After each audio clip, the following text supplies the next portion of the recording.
Komisioner Bawaslu Medan terjerat operasi tangkap tangan OTT di salah satu hotel mewah yang ada di kota Medan.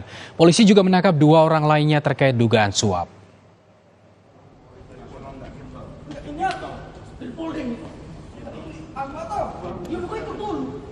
Komisioner Bawaslu Medan Azlansyah Hasibuan dan 2 orang warga lainnya ditangkap terkait dugaan suap kelengkapan administrasi calon anggota legislatif. Penangkapan dilakukan tim penindakan Saber Pungli Provinsi Sumatera Utara Rabu malam. Kabid Humas Polda Sumatera Utara Kombes Hadi Wahyudi menyebut, polisi menyita uang sebesar 25 juta rupiah saat operasi tangkap tangan. Ketiga orang yang ditangkap masih diperiksa penyidik Polda Sumatera Utara.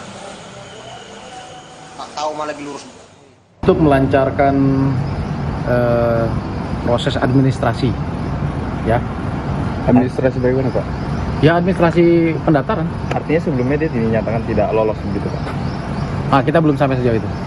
Kemudian, Pak, berapa uang yang diminta sebenarnya, Pak? Besarannya masih didalami, tetapi yang pada saat di OTT itu ada sekitar 25 juta.